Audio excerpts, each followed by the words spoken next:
सतगुरुदेव की जय।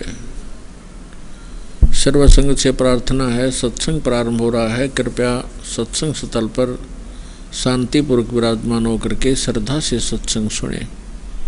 परमेश्वर की प्यारी आत्माओं से पुनर्निवेदन है, सत्संग प्रारंभ हो रहा है। कृपया सत्संग स्थल पर शांतिपूर्वक विराजमान होकर के श्रद्धा से सत्संग सुने। सत सोही सतगुरुदेव की जय। बंदी छोड़ कबीर परमेश्वर जी की जय। बंदी छोड़ गरीबदास जी महाराज जी की जय। स्वामी राम देवानंद जी गुरु महाराज जी की जय हो।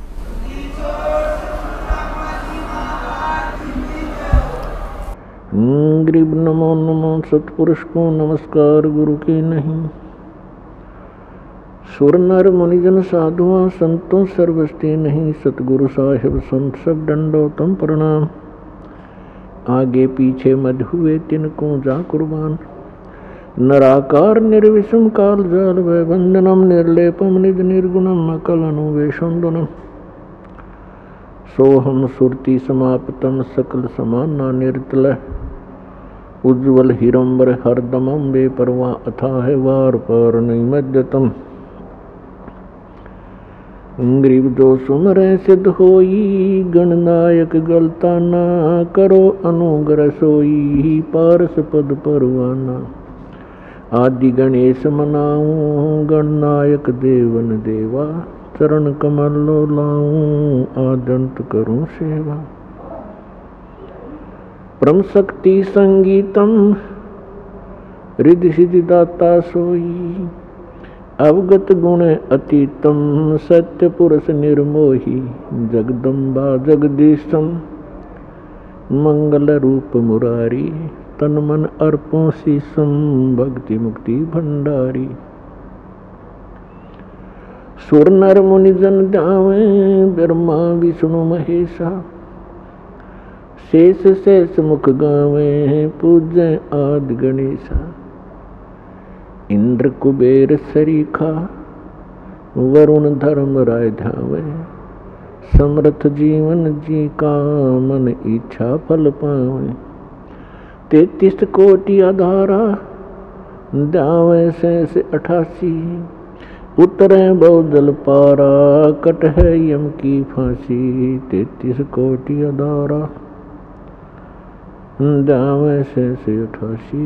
उतरे बहुजल पारा कट है यम की फांसी। कर जोरूं विनती करूं धरूं चरण पर शीश। गुरु जी राम देवानंद जी महाराज ने दियो नाम बख्शीश। कोटि कोटि सिजदा करूं कोटि कोटि प्रणाम। चरण कमल में राखियो मैं बांदी जाम गुलाम। कुत्ता हूँ गुरुदेव का रामपाल दास का नाम। गले प्रेम की जेवड़ी जहाँ खेचो वहाँ जाऊं। तो करो तो बावड़ू दूर दूर करो तो जाऊं। जो राखो तो ही रहूं जो देवो सो खाऊं।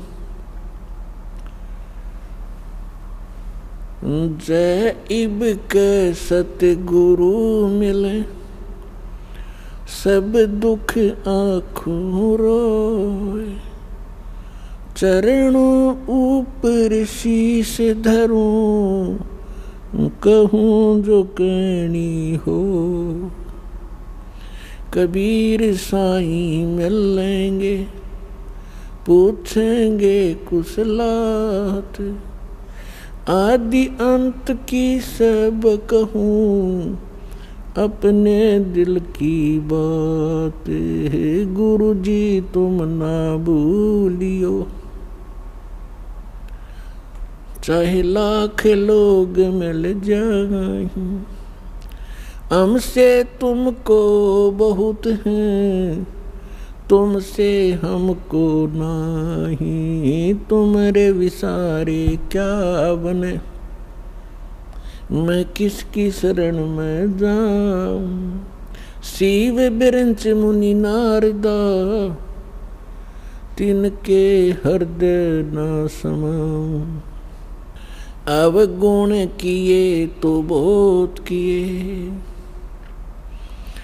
करत न मानी हारे। बावे बंदा बख्श दियो, बावे गर्दन उतार। अवगुण मेरे बाप जी, बख्शो गरीब नवाजे। जो मैं पूत कुपूत हूँ, बहुर पिता को लाज। मैं अपराधी जन्म का, नक्सिक भरे विकार। तुम दाता दुख भंजना, मेरी करो संवार। सूरत करो मम साइया, हम हैं भव जल माही। आप ही बह जावांगे, जो तुम न पकड़ोगे बाँ। हे बंदी छोड़ दयाल जी, तुम तक हमारी दौड़े। जैसे काग जहाज का, अब सुहजत और न ठोरे। परमपिता परमात्मा पूर्ण ब्रह्म, सारी सृष्टि के रचनहार, सर्व के पालक पूर्ण ब्रह्म कबीर परमेश्वर जी की असीम रजा से आप सभी पुण्यात्माएं सत्संग सुनने के लिए उपस्थित हुए। जिस प्राणी के युगों युगों के पुण्य उदय हो जाते हैं, उसी पुण्यात्मा को ऐसा शुभ स्थान प्राप्त होता है, उसी को सत्संग मिलता है, उसी को सतगुरु प्राप्त होते हैं।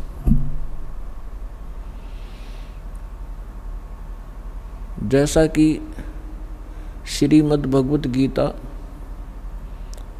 अध्याय नंबर 7 के श्लोक नंबर 12 से लेकर 15 तक गीता ज्ञानदाता जो श्री कृष्ण जी प्रवेश करके बोल रहा है, वो काल भगवान ब्रह्म 21 ब्रह्मांड का प्रभु,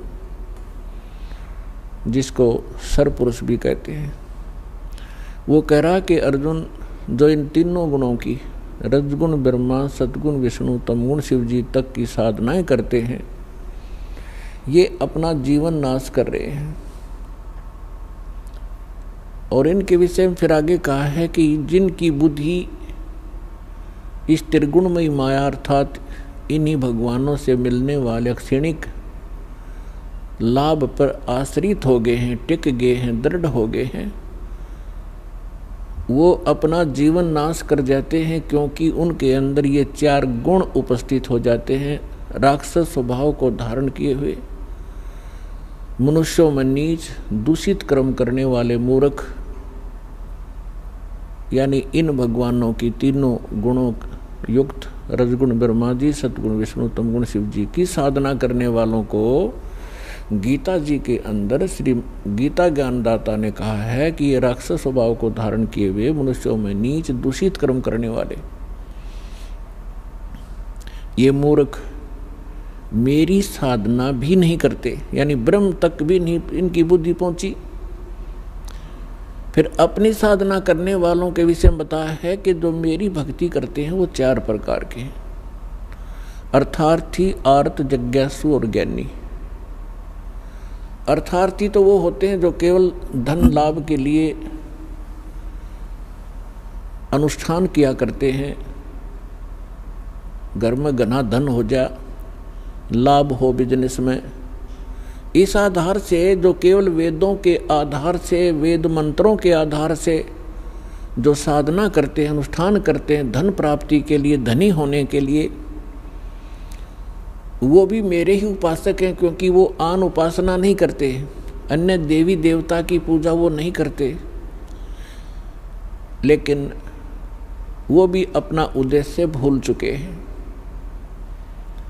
दूसरे आर्थ यानी संकट निवारण के लिए जो अनुष्ठान किया करते हैं वो केवल वेद मंत्रों से ही करते हैं, वो भी मेरे ही पुजारी हैं, लेकिन वो भी अपनी दिशा भूल चुके हैं, क्योंकि इस अध्यात्म मार्ग के अंदर केवल इतना ही पर्याप्त नहीं है। फिर तीसरे जिज्ञासु बताए हैं। जिज्ञासु वो कर्महीन प्राणी होते हैं जो घर से निकलते हैं परमात्मा प्राप्ति के लिए, घर भी त्याग देते हैं, आगे जैसे भी उनको गुरु मिलते हैं उनसे ज्ञान ग्रहण कर लेते हैं, और ज्ञान ग्रहण करके वक्ता बन जाते हैं, प्रभुता की भूख बन जाती है उनके अंदर। उस ऊट पटांग ज्ञान से लाखों लोगों को डुबो जाते हैं और स्वयं भी डूब जाते हैं। ये तीनों रिजेक्ट किए हैं गीता ज्ञानदाता ने कि ये अच्छे, ये साधक ठीक नहीं। चौथे ज्ञानी बताए। ज्ञानी वो प्राणी होते हैं जिनको ये ज्ञान हो गया कि जैसे परमात्मा की वाणी माता है, मानुष जन्म दुर्लभ है, ये मिलन बारंबार, तरवर से पत्ता टूट गिरे वो बोर न लगता डर, मानुष जन्म पाए कर जो नहीं रटे हरि नाम, जैसे कुआ जल बिना भाई बनवाया क्या काम। अब उनको ये ज्ञान हो गया कि मनुष्य जीवन का जो मूल कर्तव्य है, मूल उद्देश्य है केवल परमात्मा प्राप्ति, सत साधना करना और मोक्ष करवाना होता है। उनको दूसरे ये भी ज्ञान हो जाता है ज्ञानी को कि पूर्ण मोक्ष पूर्ण परमात्मा से ही होता है, इन अन्य देवताओं से नहीं होता। ब्रह्मा विष्णु महेश या अन्य उपासना जो करते हैं किसी देवी देवता की, इनसे मोक्ष संभव नहीं है। उनको ये भी ज्ञान हो चुका है, इसलिए वे किसी अन्य देव की पूजा नहीं करते, वो मेरी साधना करते हैं, इसलिए मुझे वो अच्छे लगते हैं और उनको मैं अच्छा लगता हूँ। ब्रह्म कहते हैं, ब्रह्म कह रहा है, लेकिन फिर वो लास्ट में ये कहता है कि ये ज्ञानी आत्मा ये बड़ी नेक हैं, उद्धार हैं, परमात्मा पाने के लिए समर्पित हैं, लेकिन तत्वदर्शी संत ना मिलने से ये ज्ञानी आत्मा, अच्छी आत्मा भी मेरे वाली अनुत्तम श्रीमद् भगवद गीता अध्याय नंबर 7 के 16, 17, 18 में ये अपने विषय में बता रहा है। 16 और 17 में इसने चारों का विवेचन दे दिया, अर्थार्थी, अर्थ और जिज्ञासु का और ज्ञानी का। अब गीता अध्याय नंबर 7 के श्लोक नंबर 18 में ये स्पष्ट कर देता है गीता ज्ञानदाता ब्रह्म, ये काल भगवान, ये कहता है कि ये ज्ञानी आत्मा है तो अच्छी उद्धार हैं, लेकिन इनको तत्वदर्शी संत ना मिलने से ये मेरे तक ही सीमित रहे और मेरे वाली अनुत्तम, 7वें अध्याय के 18वें श्लोक में एक अनुत्तम शब्द है, अनुत्तमाम। एक तो अनुत्तम होता है, एक अनुत्तमाम, अति घटिया, एक उच्च, एक उच्चतम, सर्वोच्च, यानी सबसे घटिया मेरी साधना है, उसमें ये आश्रित हो गए। अब कहते हैं ये ज्ञानी सभी उद्धार हैं, लेकिन ये मेरे वाली घटिया में अनुत्तम अश्रेष्ठ गति में ही श्रेष्ठ रहे। अब ब्रह्म की साधना क्या है? ओम नाम का मंत्र, और ओम नाम से क्या प्राप्ति होती है? ब्रह्मलोक। गीता अध्याय नंबर 8 के श्लोक नंबर 13 में ये अपनी साधना स्पष्ट करते हैं कि ओम इति एकाक्षरम ब्रह्म व्यवहारण माम अनुसमरण यह परियाति तजंदेहम स याति परमाम गतिम। मुझ ब्रह्म का केवल एक ओम मंत्र है, नथिंग एल्स। इसके अतिरिक्त मेरा कोई मंत्र नहीं है। और इसका अंतिम सांस तक, शरीर त्यागने तक इसका सिमरण करता हुआ जो शरीर छोड़कर जाता है वह ब्रह्मलोक को प्राप्त होता है। यानी मेरी सबसे उत्तम यानी परम गति प्राप्त होती है जो ओम से मिलने वाली है। श्री देवी भागवत 7वां स्कंद, सचित्र मोटा टाइप, गीता प्रेस गोरखपुर से प्रकाशित के पृष्ठ नंबर 562 और 63 पे ये निर्णय दिया है देवी जी ने। राजा हिमालय को वो ज्ञानोपदेश कर रहे हैं। वो कहती है कि मेरी साधना भी छोड़ दे जिसने मोक्ष चाहिए। और वो क्या बताती है कि ब्रह्म पाने का उद्देश्य रखो, ओम नाम का जाप करो, जिस कारण से आप उस ब्रह्म को प्राप्त हो जाओगे जो ब्रह्मलोक में रहता है। यानी ओम नाम ब्रह्म का है और ब्रह्म ब्रह्मलोक में रहता है और ओम नाम का जाप करने वाले ब्रह्मलोक को प्राप्त होते हैं। श्रीमद् भगवद गीता अध्याय नंबर 8 के श्लोक नंबर 16 में ये स्वयं गीता ज्ञानदाता स्पष्ट करता है कि ब्रह्मलोक में गए हुए प्राणी भी पुनरावृत्ति में है, अर्थात उनका भी जन्म और मृत्यु होता है। अब जैसे ज्ञानी आत्मा कौन थे? एक चुनक नाम के ऋषि थे। एक चुनक नाम के ऋषि थे। परमात्मा पाने के लिए उद्देश्य से उन्होंने वेदों को पढ़ा और जैसा भी ब्रह्मा जी से या मनु जी से अन्य जितने भी ऋषि हुए सभी नकली थे। इनको वेद ज्ञान नहीं था।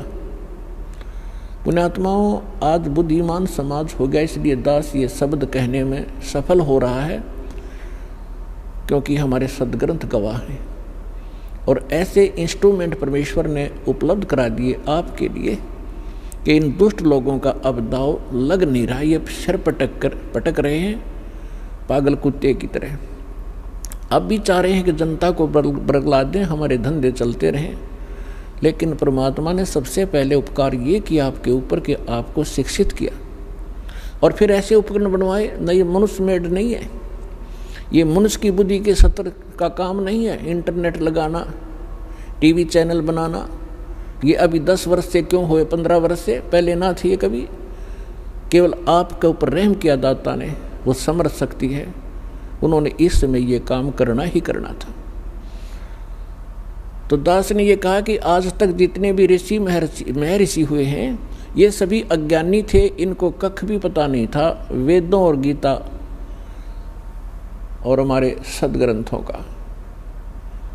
ये समय रह रह कर आपको बहुत बार प्रमाणित भी किया। समय आने पर इस सत्संग के दौरान भी समय लगा तो प्रमाण दिखाएंगे। आज का जो विषय है वो अलग है। तो चुनक नाम का ऋषि था, उन्होंने वेदों में पढ़ लिया।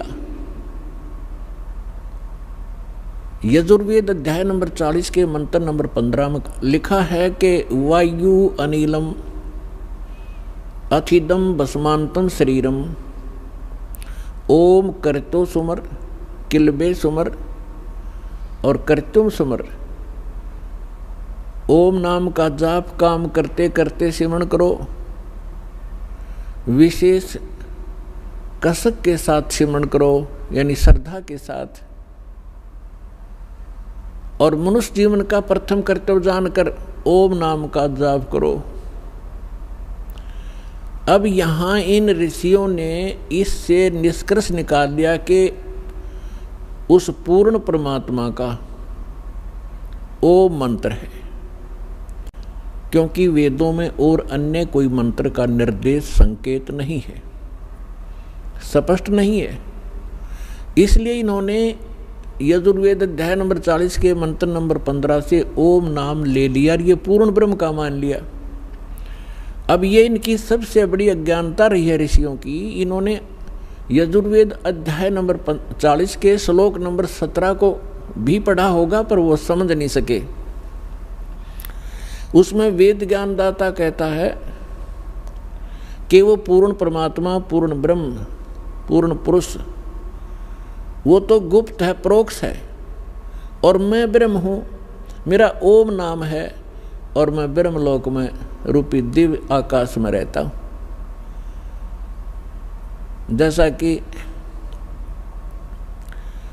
जैसे हांसी के अंदर, ये शहर है हांसी, वहाँ पर बोर्ड लगा हुआ है कि बरवाला 30 किलोमीटर।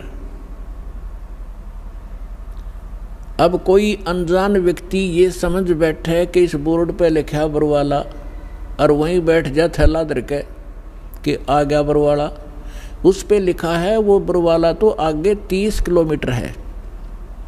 तो इसी प्रकार इन ऋषियों ने यजुर्वेद अध्याय नंबर 40 के मंत्र नंबर 15 से ये मान लिया कि ये पूर्ण परमात्मा का है, लेकिन उन्होंने आगे नहीं देखा कि 30 किलोमीटर और भी लिख रखा है। वो तो आगे है, वो तो हांसी तहसील है, हांसी शहर है। तो उसमें यजुर्वेद अध्याय नंबर 40 के श्लोक नंबर मंत्र नंबर 17 में स्पष्ट किया हुआ है कि वो परमात्मा तो गुप्त है, और मैं ब्रह्म हूँ, मेरा ओम नाम है, मैं ब्रह्मलोक में रहता हूँ। और यजुर्वेद अध्याय नंबर 40 के श्लोक नंबर 10 में स्पष्ट किया हुआ है, वेद ज्ञानदाता कहता है कि कोई परमात्मा को शंभुहात बोलता है। शंभुहात माने जन्म लेता है, श्री राम और श्री कृष्ण के रूप में। और कोई असंभुहात कहते हैं कि वो कभी जन्म ही नहीं लेता, अजन्मा है, अदृश्य है, निराकार है, वो कभी जन्मता ही नहीं। उसमें स्पष्ट किया है कि वो परमात्मा जन्म लेता है या नहीं लेता है, किस स्वरूप में है, कैसा है, कैसे मिलता है, उसकी जानकारी तत्वदर्शी संत बताते हैं, उनसे सुनो। तो क्या ये इन्होंने संस्कृत तो पढ़ी थी ऋषियों ने, ये नहीं देखा कि वो फिर कोई और इनसे भी अलग कोई संत है, वो और ज्ञान है।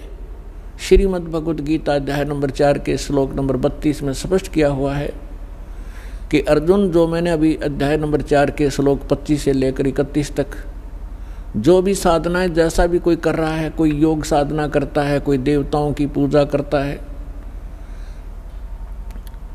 कोई स्वाध्याय ही करता है, जैसे गीता का पाठ कर लिया, वेदों का कोई मंत्र जाप कर लिया, ये सब अपनी अपनी साधनाओं को पापनाशक जानते हैं। लेकिन चौथे अध्याय के 32वें श्लोक में कहा है कि इन यज्ञों की जानकारी, यज्ञ माने धार्मिक अनुष्ठानों की, सच्ची भक्ति की जानकारी सच्चिदानंद घन ब्रह्म ने अपने मुख कमल से बोली है, वो वाणी उसके अंदर विस्तार के साथ कही गई है, वो तत्व ज्ञान है। यहाँ इन अनुवादकर्ताओं ने, गीता अनुवादकों ने एक बहुत भारी भूल कर रखी है। गीता अध्याय नंबर 4 के श्लोक नंबर 32 में एक ब्रह्मणे मुखे शब्द है। यहाँ इन्होंने ब्रह्मणे का अर्थ कर दिया वेद की वाणी, ब्रह्मणे मुखे। वेद की वाणी तो गीता ज्ञानदाता वेदों वाला सारांश तो बोल ही रहा है, वेद की वाणी कहाँ रही। और वेद खुद कहते हैं उसमें वो कोई और संत है, और ही ज्ञान बतावेगा, उससे सुनो। तो उसमें बताया है कि वो ब्रह्मणे मुखे का अर्थ है, ब्रह्मणे माने सच्चिदानंद घन ब्रह्म, यानी परम अक्षर ब्रह्म, पूर्ण परमात्मा इस धरती पर आते हैं, अपने मुख कमल से स्वयं ही वो यथार्थ ज्ञान अपने द्वारा रची हुई सृष्टि को सही सही बताते हैं, और यथार्थ साधना धार्मिक अनुष्ठानों की जानकारी भी वो स्वयं ही बताते हैं, बोल बोल के सुनाते हैं। वो सच्चिदानंद घन ब्रह्म की वाणी कहलाती है, वो तत्व ज्ञान है। इब गीता अध्याय नंबर 17 के श्लोक नंबर 23 में भी यो ब्रह्मणे शब्द है। वहाँ इन अनुवादकों की बुद्धि विचलित नहीं हुई, वहाँ अर्थ ठीक कर दिया। ओम तत्सत इति निर्देश ब्रह्मणे त्रिविध समर्थ ब्राह्मणा तेन वेदा च यगा विहिता पुरा। उसमें ये ब्रह्मण्य शब्द है, वहाँ इन्होंने सही अर्थ किया है। ब्रह्मण्य माने सच्चिदानंद घन ब्रह्म, यानी पूर्ण परमात्मा, परम अक्षर ब्रह्म की साधना का, उसकी प्राप्ति के लिए 3 मंत्र के जाप का निर्देश है। ओम तो ये ब्रह्म का, सरपुरुष का, और तत् ये सांकेतिक है, और सत्य भी कोड वर्ड है। तत् जो है ये अक्षर पुरुष का है, और सत्य जो गुप्त है वो परम अक्षर ब्रह्म सच्चिदानंद घन ब्रह्म का मंत्र है। इन तीनों के मंत्र के जाप से उस परम अक्षर ब्रह्म की प्राप्ति होती है। तो जो दास आपको बताने जा रहा था कि आप कितने पुण्यकर्मी प्राणी हैं और कितने पूर्व जन्म के शुभ संस्कारों से युक्त हैं, जो आप सतलोक आश्रम बरवाला जिला हिसार हरियाणा में पहुंचे, उसके लिए सब भूमिका बता रहा हूं आपको। इतना प्रमाण दे करके आपकी बुद्धि सेट होगी कि सचमुच हमारा कोई सौभाग्य ही उदय हुआ है, शुभ कर्म ही हमारे साथ है जो ऐसे पवित्र स्थल पर लाया है। अब गीता अध्याय नंबर 4 के श्लोक नंबर 32 में तो स्पष्ट कर दिया कि उस सच्चिदानंद घन ब्रह्म ने अपने मुख कमल से जो ज्ञान दिया वो यथार्थ ज्ञान है, उसको तत्व ज्ञान कहते हैं। चौथे अध्याय के 34वें श्लोक में कहा कि उस तत्व ज्ञान को तू तत्वदर्शी संतों के पास जाकर समझ। जो परमात्मा आकर ज्ञान देता है वो मुझे ज्ञान नहीं, कौन कहता? गीता ज्ञानदाता श्री ब्रह्मा, श्री विष्णु, श्री शिव जी के पूज्य पिताजी। और उस ज्ञान को किसी तत्वदर्शी संत से पूछो तो इससे सिद्ध है कि वो वेद ज्ञान से भी भिन्न ज्ञान है और गीता के ज्ञान से भी वो भिन्न है। नहीं तो गीता जी में एक अध्याय और लिख देता हो कि ये है वह तत्व ज्ञान, 19वां अध्याय और बना देते, नहीं, उनको पता नहीं। तो उसको तत्वदर्शी संत ही बताते हैं। अब तत्वदर्शी संत की पहचान बताई है 15वें अध्याय के प्रथम मंत्र में श्रीमद् भगवत गीता में, कि जो संत इस उल्टे लटके हुए संसार रूपी वृक्ष के पत्तों से लेकर मूल तक विस्तार से बताता है, भिन्न भिन्न बताएगा, स वेदवित वो तत्वदर्शी संत है। वह वेद के तात्पर्य को जानने वाला है। तो परमेश्वर स्वयं आते हैं, जैसे अभी आपको बताया कि सच्चिदानंद घन ब्रह्म यानी पूर्ण परमात्मा अपने मुख कमल से ही यथार्थ ज्ञान बताते हैं। उन्होंने 600 वर्ष पहले ये ज्ञान कहा था कि अक्षर पुरुष एक पेड़ है। जैसे आपको बहुत बार पेड़ का चित्र दिखाया है, संसार रूपी वृक्ष का, जो जमीन से बाहर दिखाई देता उसको वृक्ष बोलते हैं, पेड़ बोलते हैं। तो परमात्मा ने स्वयं आकर इस संसार रूपी वृक्ष के विषय में जानकारी दी थी, क्योंकि वो सृष्टि रचनहार हैं। 600 वर्ष पहले जिनको अज्ञानी और अशिक्षित कहा जाता था, जुलाहा धाणक एक शूद्र नाम से पुकारा जाता था, वो परम पिता थे, वो परम अक्षर ब्रह्म थे। हमारी बुद्धि बालकों वाली है, हम भगवान को समझ नहीं पाए, और विशेष रोल रहा हमारे धर्म गुरुओं का, जिन्होंने हमारे अंदर आंखों में अज्ञानता का मोतिया बंद कर दिया था। उस समय 600 वर्ष पहले परमात्मा कबीर जी ने कहा था कि अक्षर पुरुष एक पेड़ है, सरपुरुष वाकी डार, सरपुरुष कहो ज्योत निरंजन कहो, और तीनों देवा शाखा हैं, ये पात्र रूप संसार है। और मूल स्वयं है। वो मूल बताने के लिए इस दास की सेवा दी है कि वो मूल कौन है। गीता अध्याय नंबर 15 के श्लोक नंबर 16 और 17 में 3 पुरुष हैं, सरपुरुष, अक्षर पुरुष। और 17वें श्लोक में कहा कि उत्तम पुरुष तो अन्य परमात्मा इति उदाहरत, यह लोकतरम आविश्य विवर्ती अवैश्वर है, वो परम अक्षर ब्रह्म है। और वही तीनों लोकों में प्रवेश करके सबका धारण पोषण करता है, वो वास्तव में अविनाशी भगवान है। तो कहने का तात्पर्य यह है कि फिर तत्वदर्शी संत की पहचान क्या है?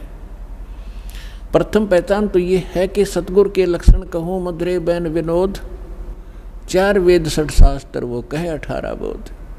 यानी वो परमात्मा का जो कृपा पात्र होगा वही सतगुरु होते हैं और वही तत्वदर्शी संत होते हैं, और वो सभी सदग्रंथों के यथार्थ ज्ञान से युक्त होते हैं।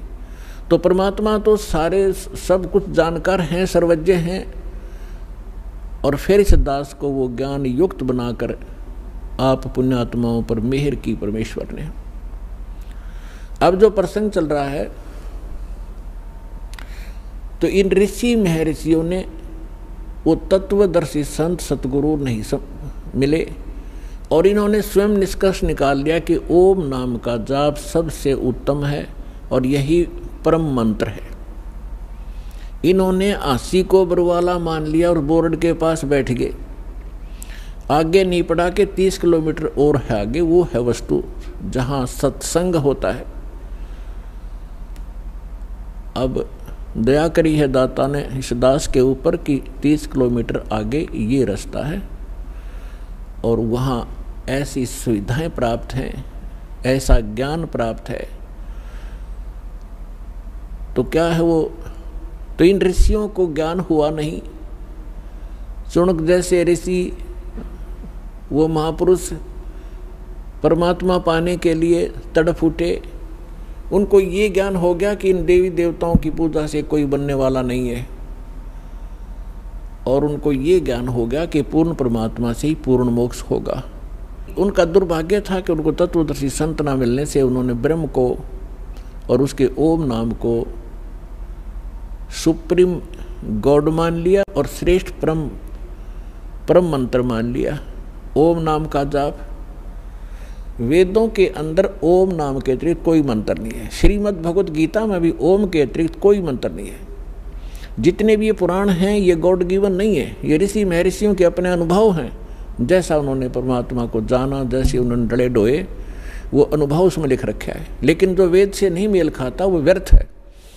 ओम नाम के अतिरिक्त कोई मंत्र किसी भी जाप उसमें सदग्रंथों में नहीं है और उसके अतिरिक्त किसी पुराणों के अंदर कोई अन्य मंत्र हैं तो वो यदि वेद से मेल नहीं खाते हैं तो हमें वो हानिकारक हैं। वो आन उपासना है, वो शास्त्र विधि को त्याग कर मनमाना आचरण होता है, जो गीता अध्याय नंबर 16 के श्लोक नंबर 23 और 24 में मना किया है कि जो शास्त्र विधि को त्याग कर मनमाना आचरण करते हैं उनको न तो कोई सुख होता है, ना कोई उनकी को सिद्धि प्राप्त होती है और न ही उनकी परम गति होती है, अर्थात यूजलेस।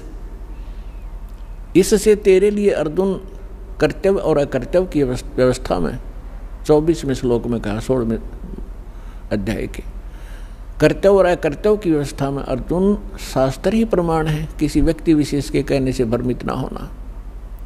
तो पुण्यात्माओं, दास वो साधना आपको दे रहा है जो हमारे सदग्रंथ गवाह हैं जिनके, और उसी से मोक्ष संभव है। और इसके साथ साथ जिन महापुरुषों का मोक्ष हुआ उन्होंने कौन से मंत्र, कौन सी साधना की, वो भी रूबरू कर रहा हूँ, जिससे आपको दृढ़ विश्वास हो और आप अपना आसानी से कल्याण करा सकें। क्योंकि हम साधना बहुत की आपने, आज के नहीं हो, आपने सतयुग त्रेता द्वापर में भी बहुत गने तप, बहुत गने जप, इन नकली मंत्रों के और हठ योग किए हैं। परमात्मा के बिना ये आत्मा उसी दिन से तड़फ उठी थी जिस दिन से उससे बिछुड़ कर आई थी। क्योंकि जो सुख सतलोक के अंदर था इसको यहाँ कहीं प्राप्त नहीं हुआ। राजा बनकर देख लिया, रंग अपने आप ही बन जाता है, और फिर सेठ साहूकार बनकर भी देख लिया, वो सुख नहीं मिला। क्योंकि जो सुख है वो इस 21 ब्रह्मांड में उसका नाम निशान नहीं है।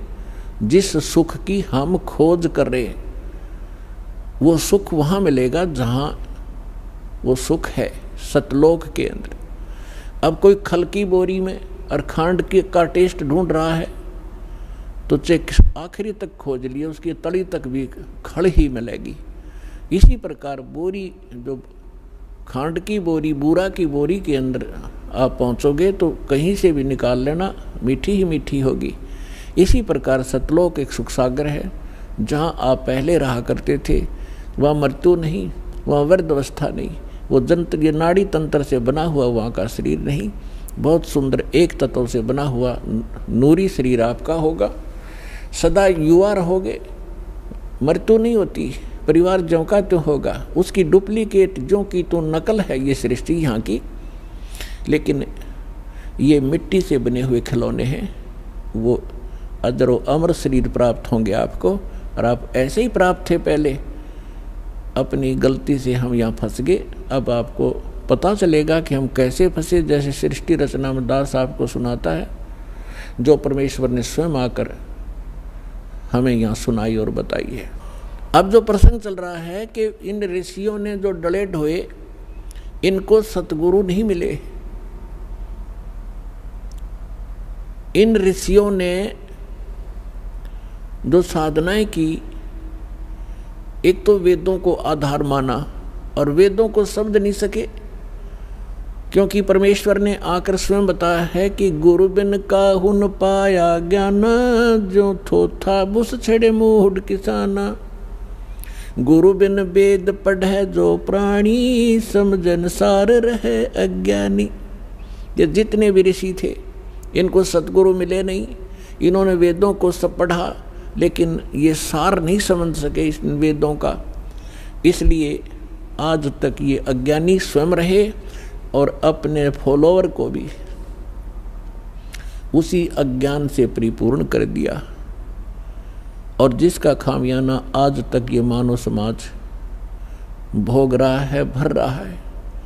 परमात्मा आए, उनको रिजेक्ट करवा दिया नकली ऋषि, महर्षि और मंडलेश्वरों ने, ये कहकर के ये ज्ञानी है, अशिक्षित है, क्या जाने वेदों और ग्रंथों के गूढ़ रहस्यों को, संस्कृत आती नहीं। और वो संस्कृत के मास्टर कहलाते थे। पुण्यात्माओं, भाषा का जो योगदान है वो सीमित है। अब कोई संस्कृत भाषा जानता है तो इंग्लिश नहीं आती तो अविद्वान हो गया वो। और परमात्मा सर्व भाषाओं के ज्ञाता है। वो चींटी और जितने भी पशु पक्षियों की भाषा भी समझते हैं, मनुष्यों की तो भाषा बात छोड़ो। तो उन्होंने जो ज्ञान दिया था वो हमें स्वीकार्य नहीं होने दिया गया, और वही ज्ञान दया करके परमात्मा लिखवा गए अपनी प्यारी आत्मा धर्मदास जी से।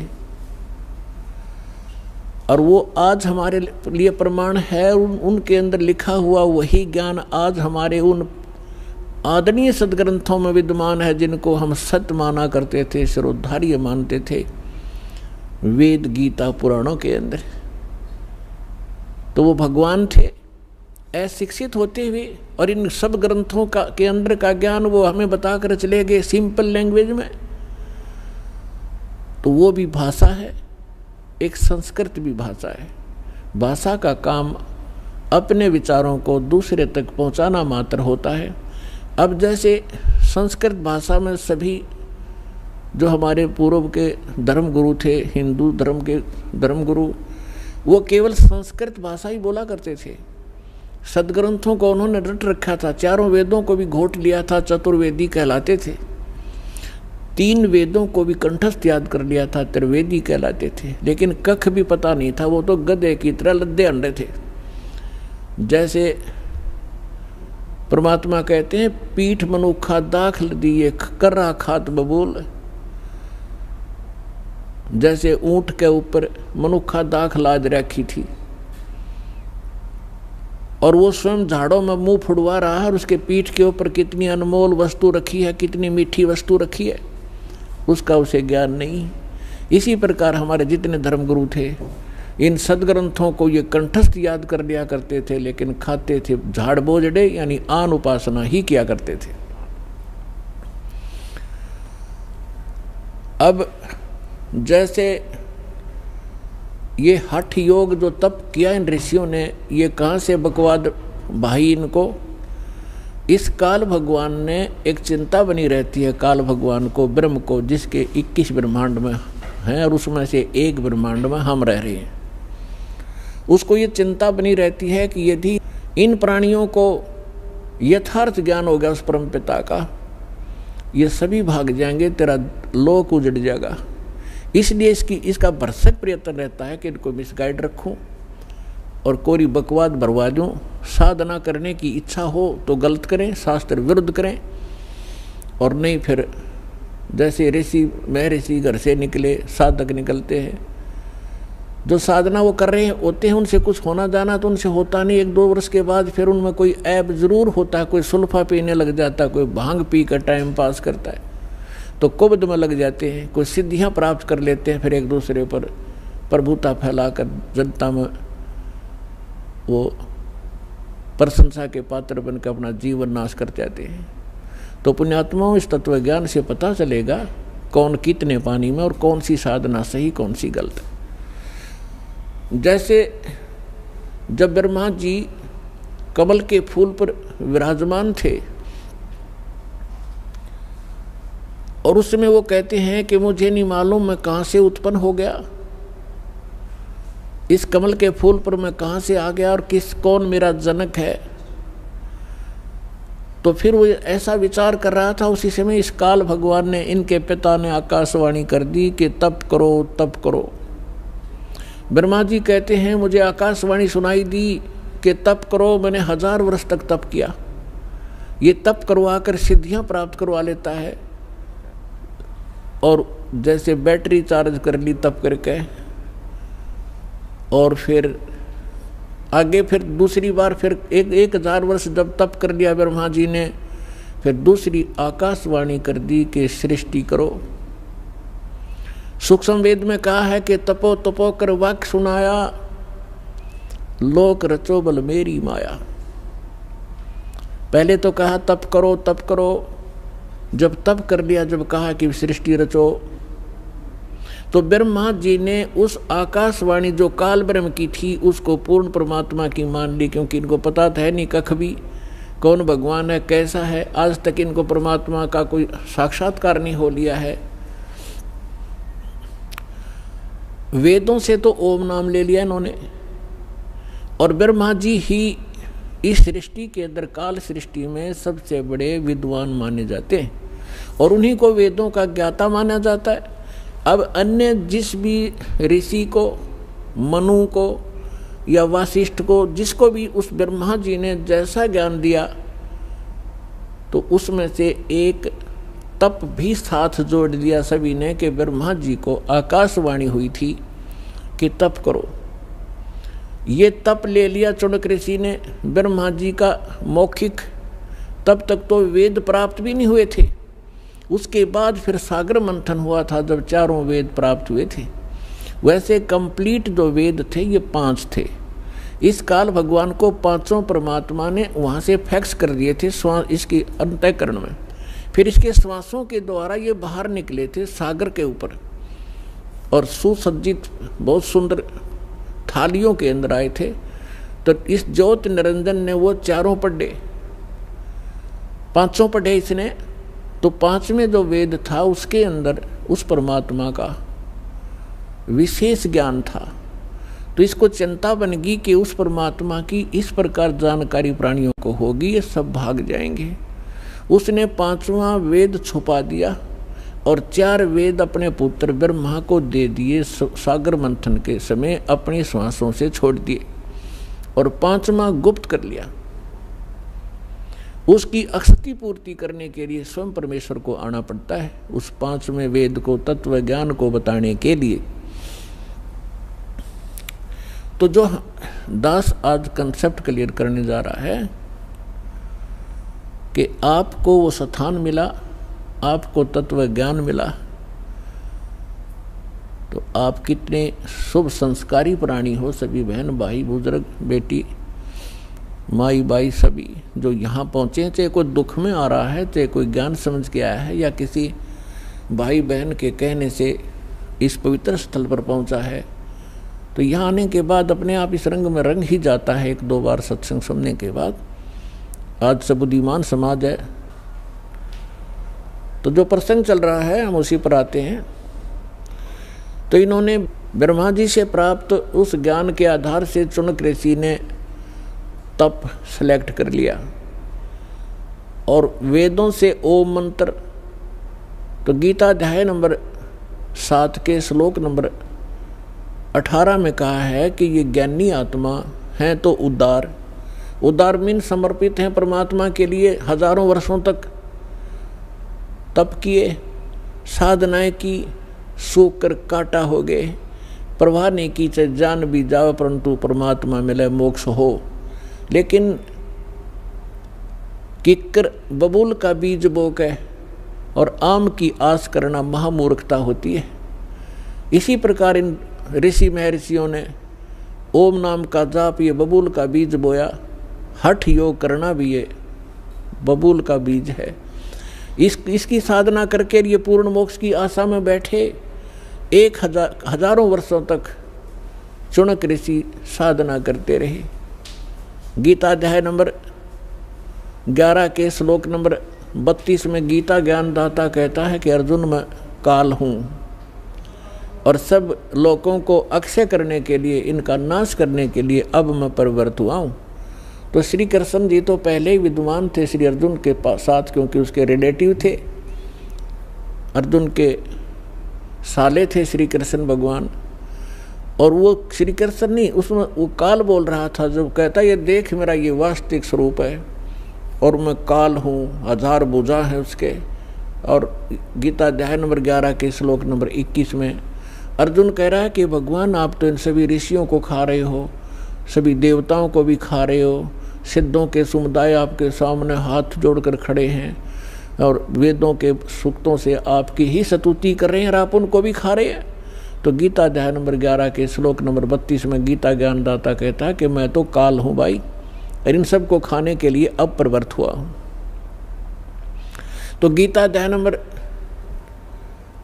11 के श्लोक नंबर 47-48 में ये गीता ज्ञानदाता कहता है कि ये मेरा वास्तविक रूप है, मैं ऐसा हूँ जो अब तुम्हें दिखा है, और मेरे इस रूप के दर्शन तेरे अतिरिक्त पहले कभी किसी ने नहीं हुए और आगे नहीं हो सकते। मैं ना किसी जप से, ना तप से, ना किसी क्रिया से और ना किसी वेदों में वर्णित विधि से मेरी प्राप्ति नहीं हो सकती। ब्रह्मा जी ने 4 युग तक साधना की, नहीं मिला। आखिर में आकर अपनी माँ को झूठ बोल दी कि मुझे प्राप्त हुआ, क्योंकि वेद उसने पढ़े थे और वेदों में परमात्मा साकार है। तो श्रीमद् देवी भागवत के अंदर ब्रह्मा जी खुद कहते हैं अपनी माता दुर्गा को कि माता जी अनुभव कुछ और बोलता है और वेद कुछ और बताते हैं, इनमें बहुत ही द्वितीयवाद है, इसका कारण क्या है।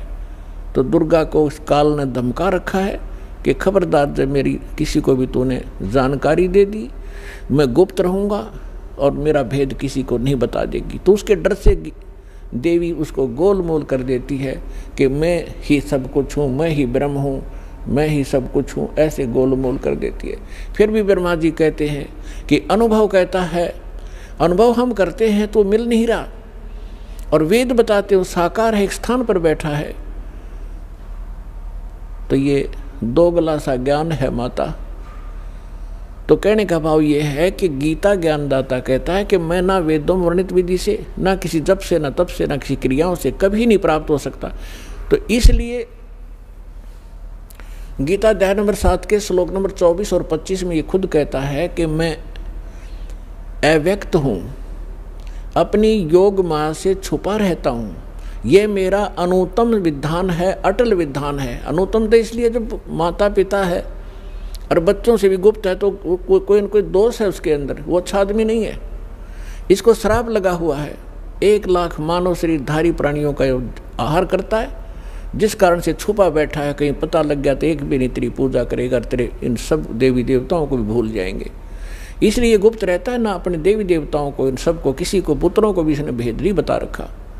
ये स्वयं स्पष्ट कर रहा है गीता अध्याय नंबर 7 के श्लोक नंबर 24 और 25 में कि मैं ये अबुध है, ये जो जन समुदाय सामने खड़ा है, ये मुझ अव्यक्तम माम अव्यक्तम व्यक्तिम आपनम मनन्ते अबुध। ये मूर्ख मुझ अव्यक्त को और कृष्ण रूप में, व्यक्ति रूप में आया हुआ मान रहे होंगे। मैं कृष्ण नहीं हूँ, आई एम नॉट कृष्ण। मैं अपनी योग माया से छुपा रहता हूँ, मैं कभी किसी के समक्ष नहीं आता।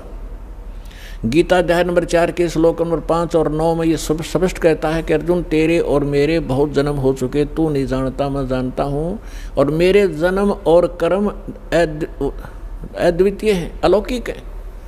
तो इसके कर्म ऐसे हैं कि ये सामने नहीं आता और किसी में प्रवेश करके प्रेत की तरह जो क्रिया करवानी है वो कर देता है, करा जाता है। तो ये कहता है, तो ब्रह्मा विष्णु महेश ने साधनाएं की, परमात्मा मिला नहीं, इन्होंने निराकार विधान बना दिया कि परमात्मा निराकार है। तो इसी प्रकार जो प्रसंग चल रहा है हम उसी पर आते हैं। इस चाणक्य ऋषि ने वो साधनाएं प्रारंभ की जो सभी ऋषि पहले से ही डले ढो रहे थे। उससे वो परमात्मा तो मिलना है ही नहीं, ये एटम बम बन जाते हैं, एटम बम। अगस्त ऋषि ने सारे जीवन में डले ढोकर एक सिद्धि प्राप्त कर ली, सब सागर पीण की। बता, सारे जीवन को नाश करके उसने एक ये प्राप्त किया कि सब सागर पी लिया। अब इस तत्व ज्ञान के अंदर परमात्मा ने क्या बताया है, अब आपको उस परमात्मा का दिया हुआ कुछ ज्ञान बीच में सुनाएंगे, क्योंकि आप एक विद्यार्थी हैं और पूरे वर्ष में एक ये पूरा कोर्स दास ने आपका करवाना होता है। 3 दिन का सत्संग इसीलिए रखा है कि प्रत्येक सत्संग में श्रद्धालु भी बदल जाते हैं और श्रोता भी जो लगातार सुन रहे हैं वो तो अच्छी बात है, इसलिए धीरे धीरे सारे ही ज्ञान के ऊपर विवेचन किया जाता है। अब जैसे ये सिद्धियां क्या है, ये जीवन नाशक इस प्राणी की सबसे बड़ी दुश्मन है, इससे प्रभुता आ जाती है और अपनी ही, जैसे पहले बैटरी चार्ज करी फिर वह ख़त्म कर दी, रह गया जैसे का तैसा। जैसे इन सिद्धियों को परमात्मा ने ऐसा बताया है कि जैसे आप देखते हो वर्षा के मौसम में अन्य चींटियां होती हैं बगैर पंखों की होती हैं और उन्हीं चींटियों के बिलों से कुछ पंखों वाली चींटियां निकलती हैं और वो उनके अंदर परमात्मा होती हैं, क्योंकि वो उड़ नहीं सकती दूसरी चींटियां और वो उड़ जाती हैं आकाश में। तो वो यूँ सोचे हैं कि ये तो भगवान से मिल ली, क्योंकि ये तो उड़ जाती हैं आकाश में। और वो आकाश में जैसे आजकल आप देखते हो मौसम वर्षा का है तो चींटियां निकलती है पंखों वाली कीड़ियां और कहाँ जाती हैं, या तो दीपक पर जाकर जलकर मर जाएंगी या फिर बल्लभ के चारों तरफ घूमती रहेंगी। थोड़ी सी देर में उनकी पंख टूट जाएंगी, कट कर नीचे पड़ जाएंगी और वो चिट्टी की चिट्टी रह जाएंगी। इसी प्रकार ये जो साधना करते हैं, गलत साधना करते हैं, शास्त्र विधि को त्याग कर जो मनमाना हठ योग आदि करते हैं, अन्य जाप मंत्र अनुष्ठान करते हैं, उनसे उनमें सिद्धियां आ जाती हैं। और आम मानव से वो जैसे आकाश में उड़ जाना, जल के ऊपर ऐसे चलना जैसे थल पर चलते हैं, सब समुद्रों को पी लेना, इस तरह के जो ये कलाबाजी इनमें आ जाती है तो आम मनुष्य नो सोचे न भगवान मिल गया। अब परमात्मा कहते हैं डंब करें डूंगर चढ़ेंगे अंत झिन्नी झूले, जग जाने बंदगी करेंगे बोए सूल बबूले। अब परमात्मा कहते हैं कि हमारी इस साधना से जो हम आपको प्रदान करेंगे, इससे आपको 24 सिद्धियां आ जाएंगी। यहाँ की तो 8 सिद्धि हैं और उन्हीं के अंदर ये लटपट होकर अपना जीवन नाश कर जाते हैं। परमात्मा कहते हैं जो साधना हम आपको बताने जा रहे हैं, इससे आपको 24 सिद्धियां प्राप्त हो जाएंगी, लेकिन एक भी प्रयोग मत कर लेना, नहीं तुम्हारे लिए विष का काम करेंगी। अपने आत्मा सिद्धि का अर्थ होता साधना की सफलता। हम इन सिद्धियों जो हमारे अंदर आएंगी, हम इसको डिपॉजिट रखेंगे, एक पावर बनेगी, और जो अन्य मंत्र हम आपको दे रहे हैं उससे आपकी आत्मा इतनी चार्ज होगी, इन्हीं के सहारे, इनकी भक्ति की शक्ति से हम सतलोक जाएंगे। यदि हमने यहाँ खराब कर दी तो हम आगे जा नहीं सकते, हमारी सारी पूंजी नष्ट हो जाती है। तो क्या बताते हैं, शब्द महल में सिद्ध 24 अंश बिछोड़े विश्वे 20।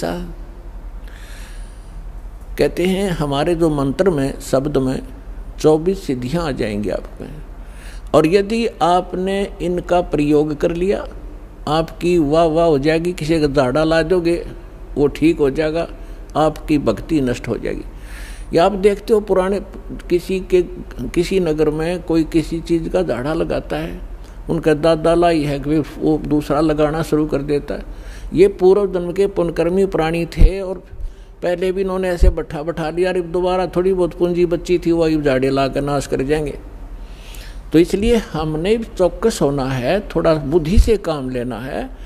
झाड़ा लाने से बात नहीं बनेगी, उसको अपना इस परमात्मा से जोड़े, वो भी अपना धन इकट्ठा करे, राप भी करो। क्या बताते हैं, शब्द महल में सिद्धि 24 अंश बिछोड़े विश्वे 20। एक सिद्धि सुर देव मिलावे, एक सिद्धि मन वृत्ति बतावे। एक सिद्धि होवे पवन स्वरूपी, एक सिद्धि होवे अनुरूपी।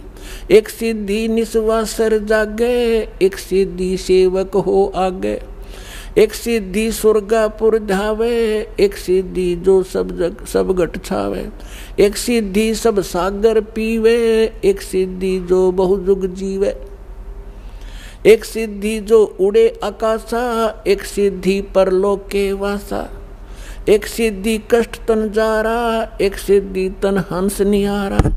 एक सिद्धि जल डूब न जाई, एक सिद्धि जल पैर न लाई। एक सिद्धि बहु चोले धारे, एक सिद्धि नीत तो विचारे। एक सिद्धि पांचो तत नीरम, एक सिद्धि जो बजर शरीरम। एक सिद्धि पीवे नहीं खाई, एक सिद्धि जो गुप्त छिपाई। एक सिद्धि ब्रह्मंड चलावे, एक सिद्धि जो सब नाद मिलावे। एता खेल खिलारी खेले, सो हम हंसा प्रगट बेले। 24 को ना दिल चावे, सो हंसा शब्द अतीत कहावे। प्रासिद्धि पूर्ण पटरानी, सतलोक की कहूँ निशानी। सतलोक सुख सागर पाया, सतगुरु भेद कबीर लखाया। परमहंस पे खो परवाना, जन कहते दास गरीब दीवाना। अब आदरणीय गरीबदास साहिब जी गांव छुड़ानी जिला दद्दर वाले, इनको परमेश्वर मिले थे स्वयं आकर के गांव छुड़ानी के जंगल में, खेतों में, जहां ये अपने अन्य सहयोगी साथी ग्वालों के साथ, अन्य पालियों के साथ वहाँ गऊ चरा रहे थे। 10 वर्ष के बालक थे। और परमात्मा का विधान है जो ऋग्वेद मंडल नंबर 9 सूक्त 86 के मंत्र 26 और 27 में, ऋग्वेद मंडल नंबर 9 सूक्त 82 के मंत्र 1, 2, 3 में, ऋग्वेद मंडल नंबर 9 सूक्त 54 के मंत्र 3 में, ऋग्वेद मंडल नंबर 9 सूक्त 20 मंत्र 1 में, ऋग्वेद मंडल नंबर 9 सूक्त 1 मंत्र 8 और 9 में, ऋग्वेद मंडल नंबर 9 सूक्त 94 के मंत्र 1 में, ऋग्वेद मंडल नंबर 9 सूक्त 95 के मंत्र 2 में, ऋग्वेद मंडल नंबर 9 सूक्त 96 के मंत्र 16 से लेकर 20 में, और भी अनेक स्थानों पर यह स्पष्ट किया है कि परमात्मा ऊपर के लोक में रहता है और वहां से सह शरीर गति करके आता, चल कर आता है। अच्छी आत्माओं को मिलते हैं, उनको तत्व ज्ञान से परिपूर्ण करते हैं, परिचित कराते हैं, और यहां वो परमात्मा आकर के कवियों की तरह आचरण करते हैं। अपने मुख कमल से बोल बोल कर वो यथार्थ ज्ञान उच्चारण करते हैं, जिस कारण से वे प्रसिद्ध कवि की भी उपाधि प्राप्त करते हैं। तो पुण्यात्माओं, इसी आधार से वो परमेश्वर इस कलयुग के अंदर गांव छुड़ानी जिला जंजर हरियाणा प्रांत में आदरणीय गरीबदास साहिब जी उस अच्छी आत्मा, नेक आत्मा, दृढ़ भक्त को मिले, सतलोक लेकर गए और सब ब्रह्मांडों से परिचित कराया। ब्रह्मा विष्णु महेश के लोक दिखाए, धर्मराज का लोक दिखाया, नरक और स्वर्ग दिखाए, देवी देवताओं की सतीथि दिखाई, और ये पितृभूतों का लोक, जो पितृलोक, वो दिखाया। फिर काल जहाँ 1 लाख मानव शरीरधारियों को भून कर खाता, वो तपतशिला दिखाई। फिर 11वां द्वार पार करके अक्षर पुरुष के लोक में 21 7 ब्रह्मांडों को पार करके फिर भंवर गुफा से होते हुए 12वां द्वार पार करके सतलोक में पहुँचे। जहाँ परमात्मा का निज स्थान है और आप और हम सभी वहाँ रहा करते थे। वहाँ आपके आज भी ज्यों के तो महल बरकरार हैं। आपका बहुत बड़ा स्थान है, हरे भरे वहाँ पर फलदार वृक्ष हैं, सदाबहार वृक्ष हैं, और वहाँ किसी चीज़ का अभाव नहीं, वहाँ जन्म मृत्यु नहीं होता, वहाँ पर वृद्धावस्था नहीं है, वहाँ मृत्यु नहीं है।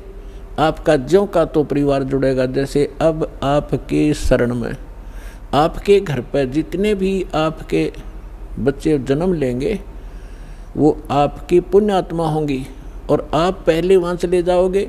इसी प्रकार से वो इसी साधना से वो भी आपके पास वहाँ पहुँचेंगे और आपका फिर ज्यों का त्यों एक परिवार जुड़ेगा।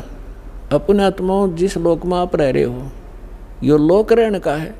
हमारी इस काल ने घनी भांग प्या रखी है और हम इसी में मस्त, हमने ज़्यादा दिखाइए नहीं देता। अब आपका परिवार है, आपके बच्चे हैं, रिश्तेदार हैं, भाई बहन, पति पत्नी, आपको कितने प्यारे लगते हैं। और जो मकान बनाकर आप आराम से रह रहे हो कितना अच्छा लगता है। और एक सेकंड में मृत्यु हो जा तो खा कहिए ये क्या है, आपका है, काया तेरी है नहीं, ये माया कहाँ से हो। परमात्मा कहते शरीर तेरा नहीं और तू चिप क्या बैठा प्लाटा गए और कोठी और बंगला गए, फैक्ट्री और इनके कहाँ मती मारेगी तुम्हारी। क्योंकि ये ज्ञान की कमी के कारण हम यही चिपक गए। और वहाँ जाएंगे हम, कभी मृत्यु नहीं, वृद्धावस्था नहीं, कोई वृद्ध होना नहीं चाहता और कोई मरना नहीं चाहता। अंतिम सांस तक भी न सोचे, एक सांस हो राजा भगवान, 10 दिन और मिल जाए और फिर भी मृत्यु होगी। तो ऐसे लोक में हम रह रहे हैं। तो ये मृत्यु तो डेफिनेट है, लेकिन इस मृत्यु से पहले जो क्रियाएं दास आपको बताएगा ये कर लेना बस, और फिर मालिक पर छोड़ देना। आप सतलोक चले जाओगे, वहाँ जाने के बाद फिर पुनर्जन्म आपका नहीं होगा। कहते हैं भक्ति बीज होए जो हंसा और तारों तास के 71 वंशा। 101 पीढ़ी पार होगी आपकी जब सच्चे दिल से लगे रहे आप, क्योंकि आप दृढ़ होगे तो आपके बच्चे दृढ़ होंगे।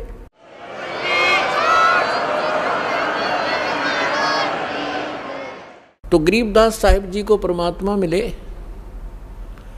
उन्होंने फिर ये बताया कि इस जो मंत्र मुझे मिला है और यही आपको प्राप्त जब हो जाएगा, इसमें क्या बताया, शब्द महल में सिद्धि 24 अंश बिछोड़े विश्वे बीसा। ये 24 सिद्धि हैं भक्ति इस मार्ग में, और जो इसको दुरुपयोग करेगा, इन सिद्धियों को प्रयोग करेगा, लोग दिखावा करने लग गया तो परमात्मा से दूर हो जाओगे। एक सिद्धि सुर देव मिलावे, एक सिद्धि मन वृत्ति बतावे। ये सिद्धियां हैं। एक सिद्धि हो पवन स्वरूपी, एक सिद्धि हो वे अनुरूपी, एक सिद्धि निस्वासर जागे, एक सिद्धि सेवक हो आगे। एक गोहाना के पास गांव है खेड़ी दमकन, वहाँ इस दास के मामा का गांव है वो, वहाँ हम जाते रहते थे। तो वहाँ के व्यक्ति क्या बताया करते थे कि यहाँ एक नेकी राम नाम के कबीर पंथी थे। अब ये फीत तलाव कबीर पंथ की ढोवें डले, तो उसकी क्या बताया, वहाँ एक आश्रम बना हुआ है नेकी राम जी का, और वो नेकी राम जी थे गीसा दास साहिब जी के शिष्य।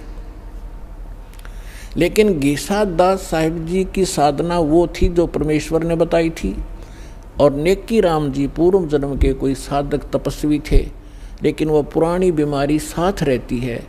जो गुरुदेव से वो पूर्ण मंत्र तो उनको मिले नहीं थे, किसी को दिया नहीं उन्होंने, लेकिन अन्य जो साधना बताई थी वो भी उनका कल्याणकारक थी, ताकि उनको मनुष्य जीवन मिलते रहते, इस समय तक वो आ जाते। ऐसी साधना ये संत हमें दे कर गए थे। उसने वो भी छोड़ दी और वो पुरानी बीमारी ला ली, तप करने लगे।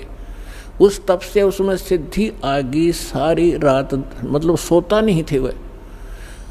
तो उस आश्रम के निर्माण की कथा सुनाया करते हैं वो वहाँ के व्यक्ति के नेकी राम जी यहाँ बनी में आकर बैठे थे वृक्ष के नीचे, और साधु संत के रूप में थे।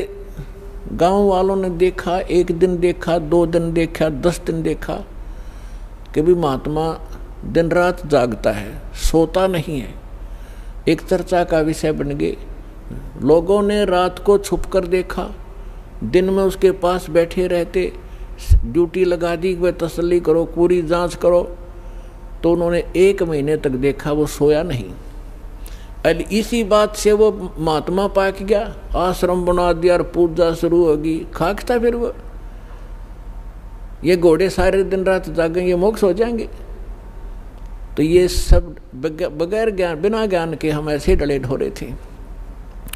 एक सिद्धि निस्वासर जागे, एक सिद्धि सेवक हो आगे, एक सिद्धि सुरगापुर धावे, एक सिद्धि जो सब गठावे। अब जैसे ये गोपी चंद और भर्तृहरि जी को हमारे हिंदू समाज में मानते हैं कि ये मुक्त हो गए, ये पार हो गए, पार नहीं हुए, ये ताड़ यहीं पर भटक रहे हैं।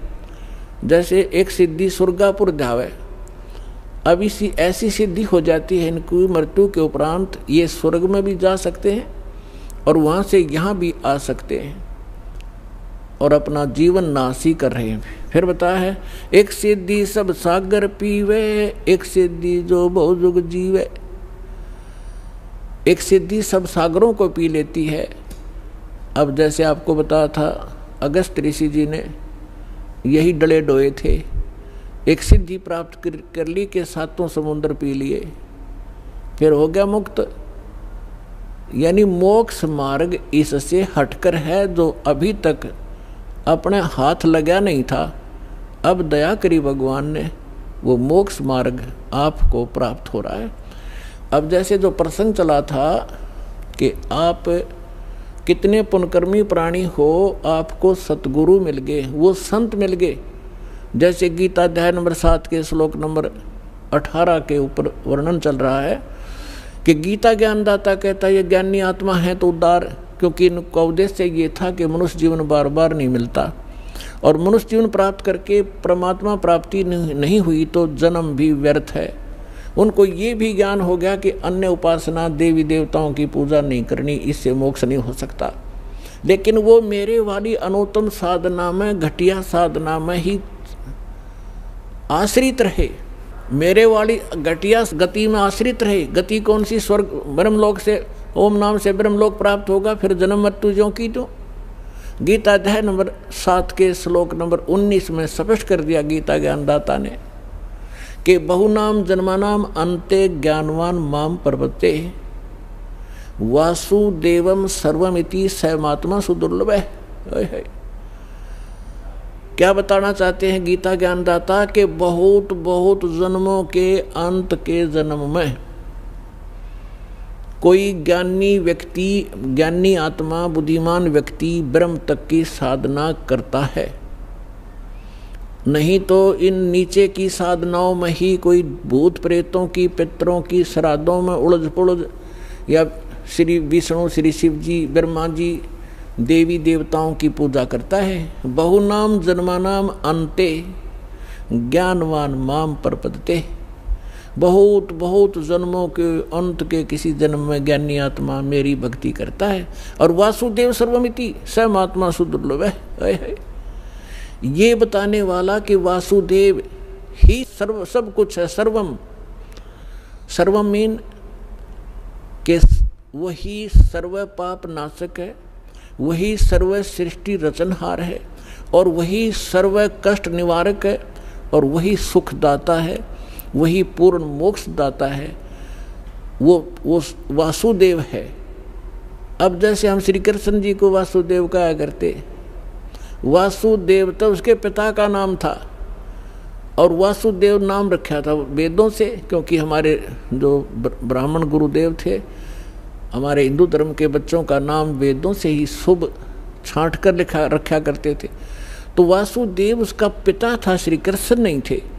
वासुदेव का अर्थ होता है जिस परमात्मा की सब जगह उपस्थिति हो, सबके ऊपर जिसका कंट्रोल हो, जो सर्व व्यापक हो, व्यापक मीन जैसे भारत का प्रधानमंत्री जी अपने हिंदुस्तान के सभी राज्यों पर भी उसकी सत्ता है, वो वासुदेव है भारत के अंदर। अब जैसे डिस्ट्रिक्ट के अंदर एक डिप्टी कमिश्नर है, ये वासुदेव नहीं है, केवल एक जिले के अंदर कुछ आंशिक शक्तियाँ इसके पास हैं। एक मंत्री है वो वासुदेव यानी पूरे हरियाणा पर, पूरे भारत का के ऊपर व्यापक नहीं है, वो केवल अपने विभाग, एक स्टेट के अंदर अपने विभाग का मालिक है, वो भारत का मालिक नहीं है, वासुदेव नहीं, उसका सब जगह अस्तित्व नहीं है उसका। ऐसे ही मुख्यमंत्री अपने एक राज्य में प्रधान है, मुखिया है, लेकिन वो भारत पर, सब भारत पर व्यापक नहीं है। तो प्रधानमंत्री जो है वो वासुदेव है और वो सर्व सुखदायी है। यानी जितनी जो शक्तियाँ एक मंत्री, मुख्यमंत्री स्टेट के या वैसे अन्य मंत्री जो सेंटर के, और जितने भी जो कर्मचारी अधिकारी हैं, उन सब से अधिक वो पावर है उसके पास, और उसी से प्राप्त पावर उसने आगे बांट रखी है और उसके अंदर सारी पावर है। वो भी काम कर सकता है जो एक पटवारी करता है, एक डीसी कर सकता है, उसके संकेत से 2 मिनट में सब कुछ हो सकता है। तो कहने का भाव ये है कि वासुदेव सर्वमिति। अब स महात्मा सुदुर्लभ है, ये बताने वाला संत कि वो परमात्मा सब कुछ है, ना सरपुरुष से मुक्त, ना अक्षर पुरुष से मुक्ति, ना ब्रह्मा विष्णु महेश्वर इन देवी देवता और आन उपासना से मुक्ति नहीं हो सकती। ये बताने वाला कि वासुदेव ही सर्वम, वो वासुदेव ही सब कुछ है।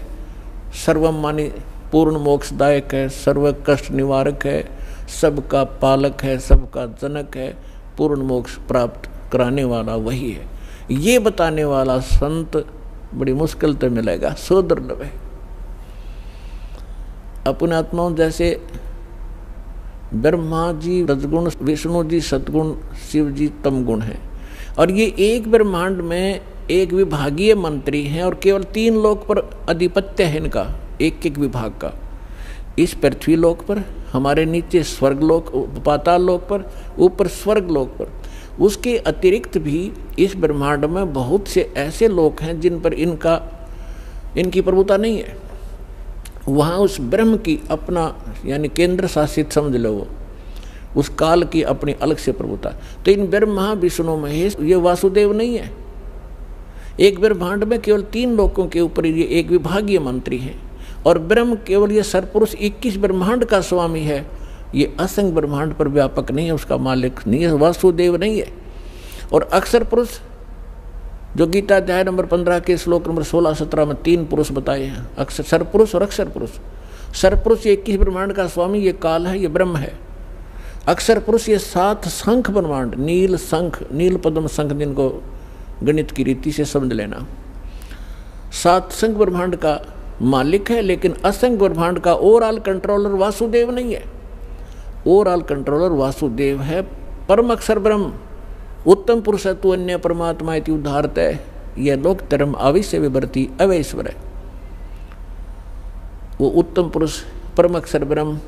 गीता अध्याय नंबर 8 के श्लोक नंबर 1 में अर्जुन ने पूछा कि आपने जो 7वें अध्याय के 29वें श्लोक में कि तत्ब्रह्म की जानकारी दी है कि तत्ब्रह्म को जो व्यक्ति जरा और मरण से छूटने का प्रयत्न कर रहे हैं, जरा माने वृद्धावस्था के दुख से, मरण माने मृत्यु, जरा और मरण से छूटने का जो प्रयत्न करते हैं, ते ब्रह्म तत्विदु, वो उस तत्व ब्रह्म को जानते हैं और सारे अध्यात्म से परिचित हैं और सभी कर्मों से परिचित प्राणी ही यहाँ की किसी वस्तु की डिमांड नहीं करता, केवल जरा यानी बुढ़ापे के दुख से कि फिर और मरण से छूटने का प्रयत्न करते हैं।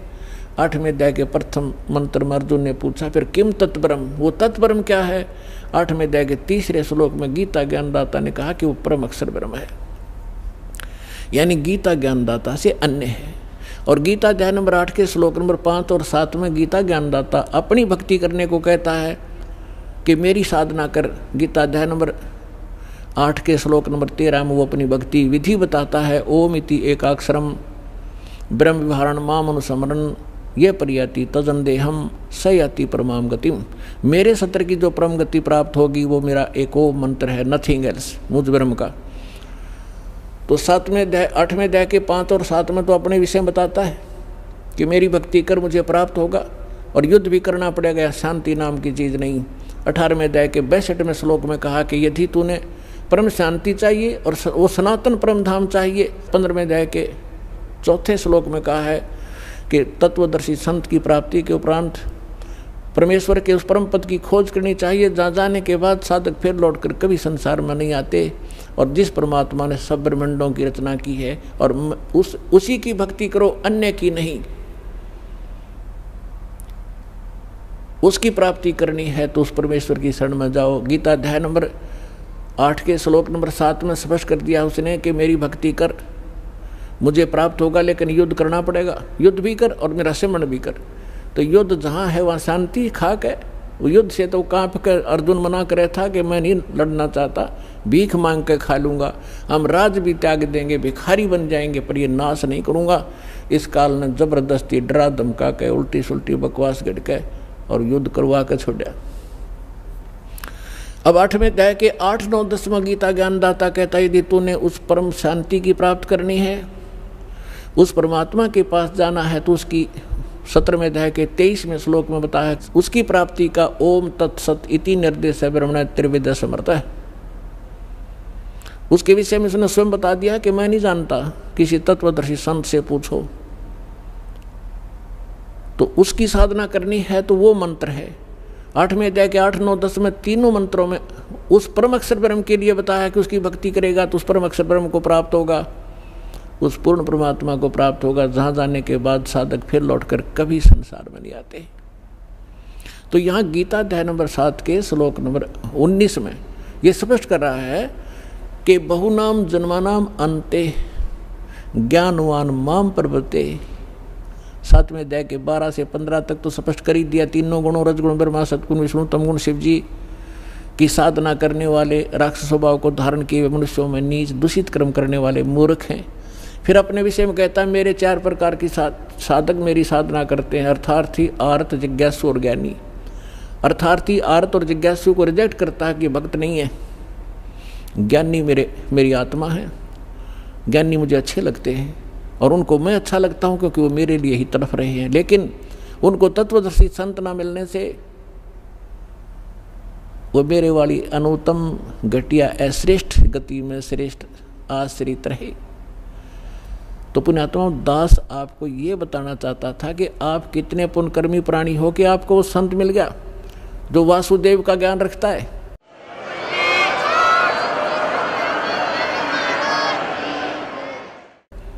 और आप कितने पुण्यकर्मी प्राणी हो ये आपको ज्ञान नहीं, इस दास को पता है। अब जो प्रसंग हम उसी पर आते हैं। अब जैसे एक जिसमें आदरणीय गरीबदास साहिब जी गांव छुरानी जिला दद्दर वाले परमात्मा की प्यारी आत्मा, गांव छुडानी में एक किसान थे, जाट थे और अपना धंधा करा करते खेती बाड़ी का। जैसा भी ऐसी वेशभूषा थी जैसे आम हरियाणा की धोती कुर्ता पहना करते थे, बिल्कुल एक सिंपल किसान जैसे होते हैं।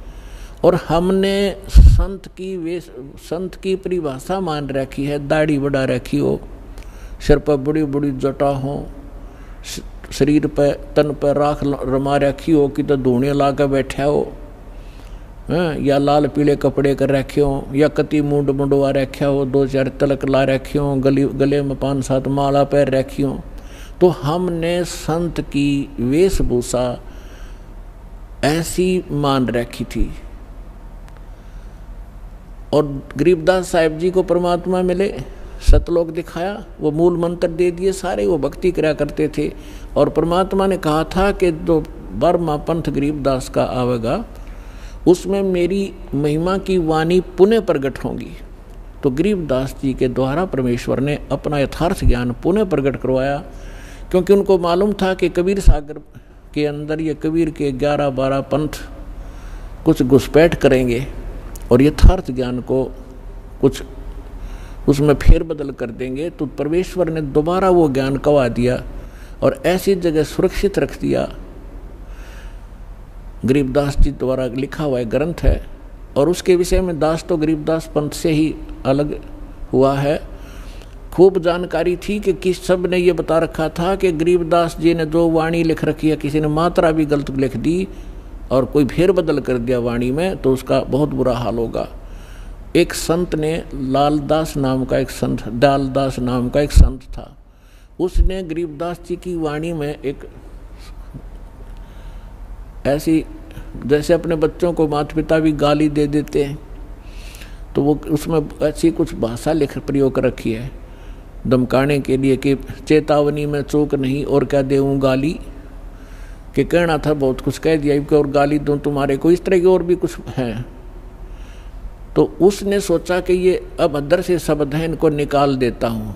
उसने मूल ग्रंथ हाथ से लिखा जाता था, तो लिख तो पहले रखा था, वो बाद में हुआ था, उसने संशोधन करना चाहा, उसको पैरालिसिस हो गया, और उसने सब जगह बता दिया कि भाई इस ग्रंथ की किसी भी वाणी को छेड़ना मत, मेरी दुर्दशा इसी कारण से हुई है। और छुड़ानी के अंदर उसकी एक अलग से मकान भी बना हुआ, दयालदास कोठी बोल रहे उसने। तो उस परमात्मा ने ऐसा झटका दिया कि गरीबदास के पंथ में इस ग्रंथ साहब में किसी ने 250 वर्ष हो गए, किसी ने मात्रा भी गलत नहीं की, जो आज अपने पास सुरक्षित है।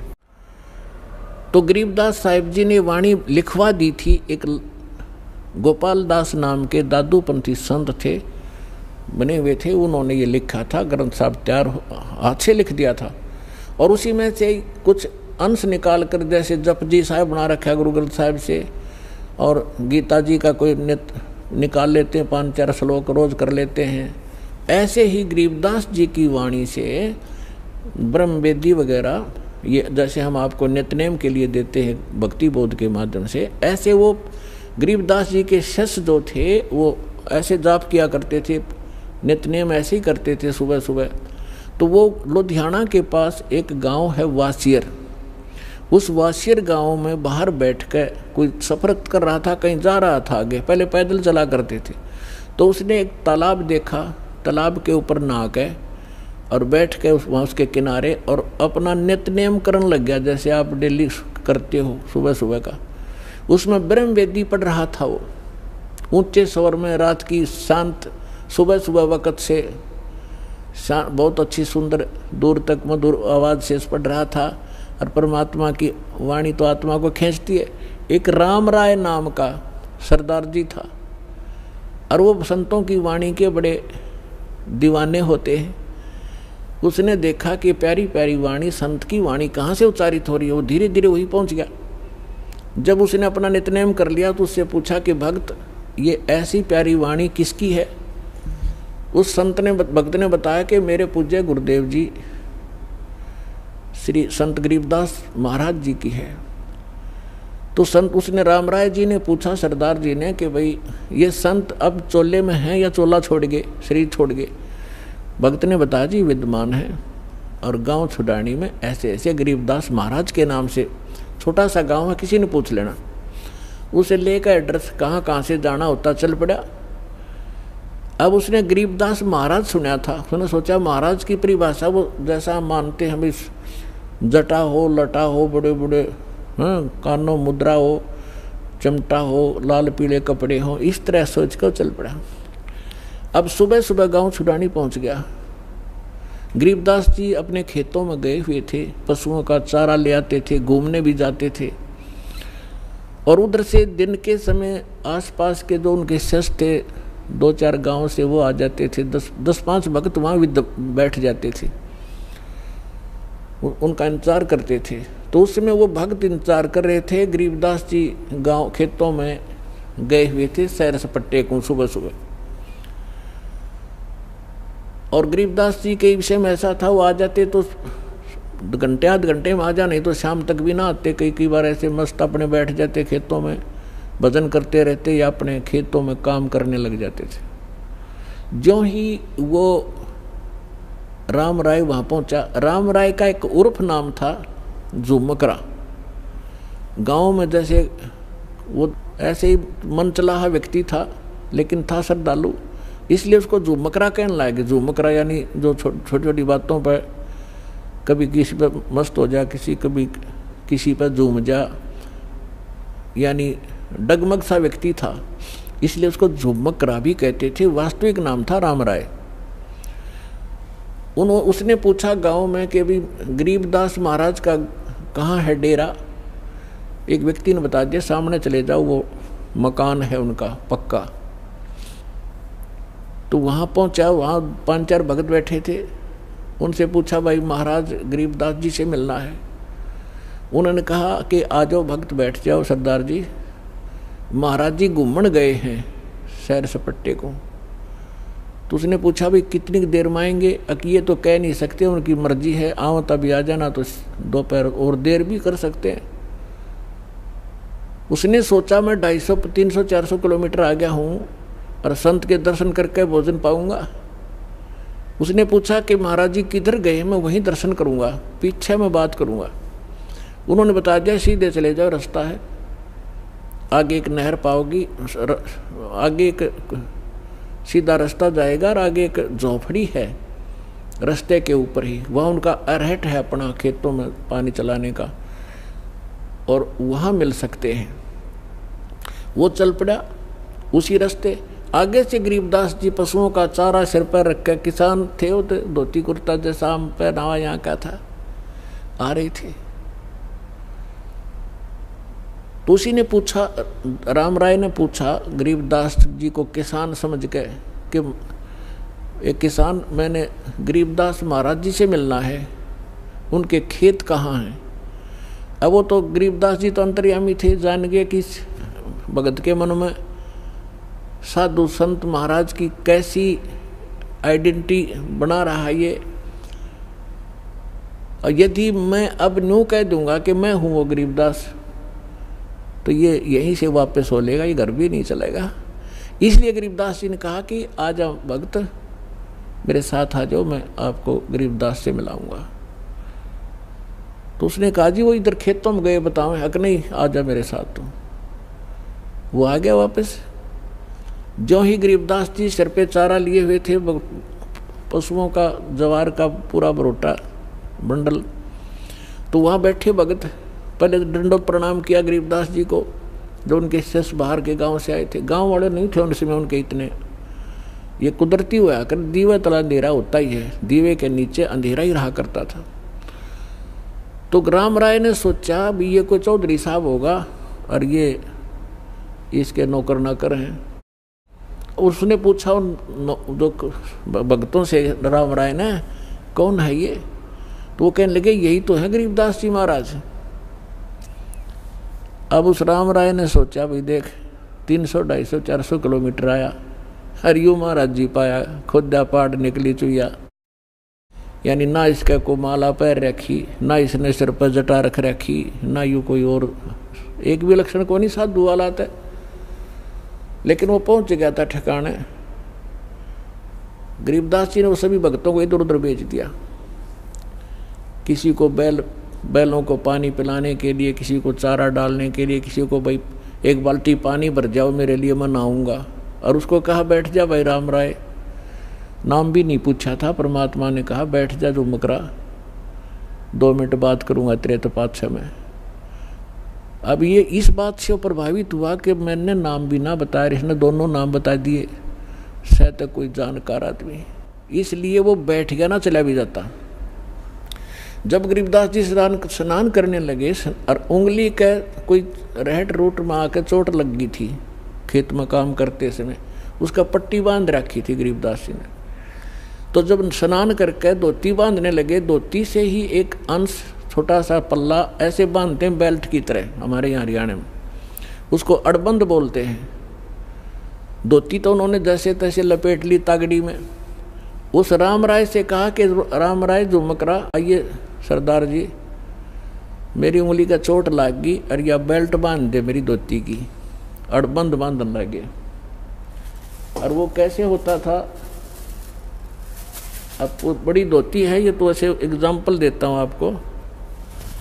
अब वो ऐसे कर लेते थे धोती के कुछ अंश को, उसी में से अलग से एक किनारे को, और ऐसे बांधते थे पेट के ऊपर का।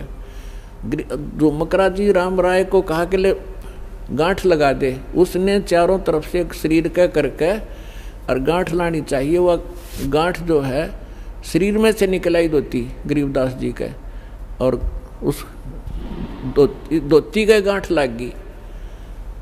उसने सोचा धोखा लग गया तेरा, दूसरा फेर कर फटाफट। उसने दोबारा फिर ऐसे किया, फिर वह गांठ धोती के लागी गरीबदास जी के शरीर से निकल आई। अब तीसरी बार जब वो कोशिश करने लग गया, जब क्योंकि वो राम राय था, वो श्री कृष्ण विष्णु जी का पुजारी था। अब उसने गरीबदास जी ने कहा, रे राम राय यानी झुमकरा, मैं तो तेरे जैसा ही किसान हूँ। क्योंकि राम राय जो था वो भी 900 बीघे का मालिक था, किसान था। 900 बीघा, पहले बीघा बहुत बड़ा होता था, यानी आज तो 5 बीघे का 1 एकड़ बनता है, और उस समय 4 बीघे का ही 1 एकड़ होता था ना। 2.5 बीघे से 3.25 बीघे का 1 बीघा, आज के 3.25 बीघा और उस समय का 1 बीघा, यानी 1.5 बीघा का किला बन जाता, ये समझ लो। 900 बीघा का मालिक था कौन? राम राय सरदार जी। और गरीबदास जी थे 1350 एकड़, 1350 बीघा जमीन के किसान थे, यानी 2500 बीघा के मालिक थे। 2500 बीघा, बड़े बीघा जो बोले जाते थे, यानी 1350 के लगभग किले बनते हैं। इतने बड़े किसान थे गरीबदास जी, और वो 900 बीघा का जमींदार था। तो उसने ये आइडिया लगा रखा था, ये सुना हुआ भक्तों से। 2-4 मिनट बात हुई जब गरीबदास जी नहा रहे थे, और फिर वो चले गए। गरीबदास जी ने भेज दिया, जाओ तुम फलाना काम कर लो, कि ये बहुत बड़े किसान हैं, 2500 बीघा जमीन है इनका, और बड़े पहुँचे हुए महात्मा भी हैं। तो राम राय ये सोच रहा था कि वो मेरा कैसा किसान है, ये इसके नौकर नाकर होंगे और यहाँ पर, और ये इसके गुण गा रहे हैं। तो उसने जब गरीबदास जी ने कहा कि राम राय मैं तेरे जैसा ही व्यक्ति हूँ, किसान हूँ, पर धोती का गांठ क्यों ना लगती तेरे ते। जब उसने ऊपर ने देखा तो लीला होती है, परमात्मा ने वो शरण में लेना था। गरीबदास जी के सिर पर ऊपर का हिस्सा विष्णु जी का रूप हो गया, और वो चारों हाथ हो गए, सिर पर मुकुट और छत्र, वो सुदर्शन चक्र घूम रहा था। राम राय ने चरण पकड़ लिए। थोड़ी देर में फिर देखा तो गरीबदास जी, तो उसने सोचा तेरे मन में वैसे तेरी अपनी ही सोच होगी, या ये तो वैसे लग गया तेरा धोखा। और फिर वो उसके शरीर से निकल रही थी कि ये कोई जादूगर होगा। उसके मन में यहाँ अभी तक ये सेटिंग थी। फिर गरीबदास जी बैठ के कहा, जा खाना खा पहले, फिर 2 बात कराएंगे सत्संग की। गरीबदास जी ने 4 घंटे सत्संग सुना उसको। सृष्टि रचना से लेकर यहाँ तक ब्रह्मा विष्णु महेश की सारी सतिथि बता दी, और किन मंत्रों से मोक्ष होगा, और नानक साहिब जी ने कौन से मंत्र जाप किए थे, वो तुम्हारे हाथ नहीं। तो तब उसने राम राय ने कहा था कि हे भगवान, ये ज्ञान ओए होए आज तक किसी ने नहीं बताया परमात्मा, ये कहाँ छुपा था, क्या किसी को नहीं पता परमात्मा? गरीबदास जी कहते हैं, कोटों मध्य कोई नहीं रे झूमकरा, अरबों में कोई गर्क सुनो रे झूमकरा, तत्व भेद कोई ना कह रे झूमकरा, ये पैसे ऊपर नाच सुनो रे झूमकरा। कि इस तत्व भेद से कोई परिचित नहीं है, ये सिर्फ पैसे के लालच में जंतर मंतर करते फिरते हैं ये संत। और कहते हैं करोड़ मनुष्यों में तुझे तत्वदर्शी संत नहीं मिलेगा, अरबों में कोई गुरुक, अरबों में गर्क mean complete in all respect. जैसे छोटा मोटा ज्ञान तक कबीरपंथी नकली भी रखते हैं, लेकिन इनके पास मंत्र नहीं, इनके पास अधिकार नहीं नाम देने का। तो बता, जैसे एक गांव में यदि 5000, एक गांव में 5000 आबादी है ना, तो उसमें कम से कम भी 4000 गुरु पावेंगे। कैसे पावेंगे? जैसे किसी बहन के बालक का दिक्कत हो रही है, एक बुढ़िया आवेगी पड़ोसन, ए बेटी इसका 12 लीका हो गया, इसके ऐसे 100 रुपया रख दे, बोल गए। दूसरी आओगी 72 लीका बतावेगी, चौथी बतावेगी वही कमोई का बता देगी, इसका फलानी कर दे, कोई कहे कि चौराहे की माटी ला के इसके ऊपर गए फेंक दे। यानी ये सारे गुरु जैसे कर्म करते हैं, लेकिन कख नहीं पता। कोई रामकृष्ण की साधना बताता है, कोई किसी की बताता है। तो इस प्रकार के कहते हैं अरबों करोड़ मार्गदर्शकों में भी तुझे कोई संत नहीं मिलेगा, अरबों में कोई गर्ग सुनो रहे जो मकरा। तो इसी प्रकार गीता अध्याय नंबर 7 के श्लोक नंबर 19 में कहा है कि बहु नाम जन्मानान अंते ज्ञानवान माम प्रपद्यते, और वासुदेव सर्वमिति स महात्मा सुदुर्लभ है। तो पुण्यात्माओं, ये दास है वो महात्मा, और वो अरबों में एक ये दास है।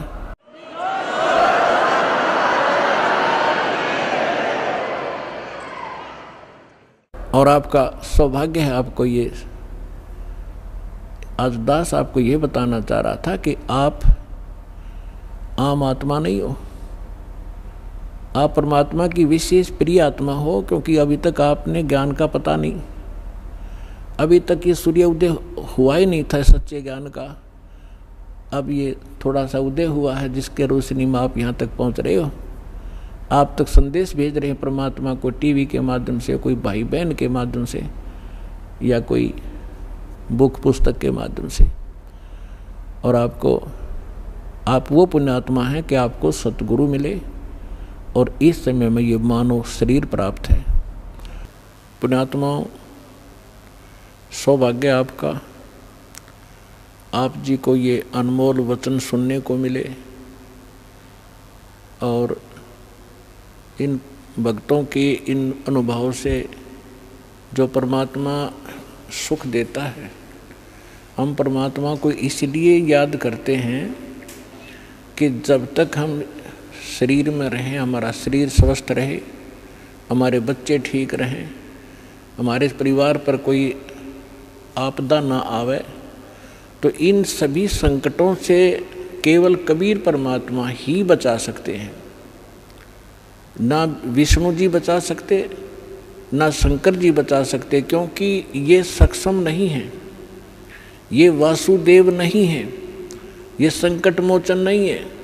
कबीर परमात्मा वो समर्थ शक्ति है, जिसके विषय में गरीबदास साहिब जी ने कहा है कि सतगुरु जो चाहे सो कर ही। क्योंकि परमात्मा यहाँ जब आते हैं वो सतगुरु भी रूप धारण करते हैं, सतगुरु की भूमिका भी करते हैं। यदि सतगुरु हैं तो परमात्मा ही हैं, और परमात्मा के ज्ञान से परिचित उनके कृपा पात्र भी सतगुरु होते हैं, और वो परमात्मा भी होते हैं। तो गरीबदास साहिब जी ने कहा था कि सतगुरु जो चाहे सो कर ही, और 14 कोट दूत जमडर ही, ऊत भूत जम त्रास निवारे, और चित्रगुप्त के कागज पाड़े।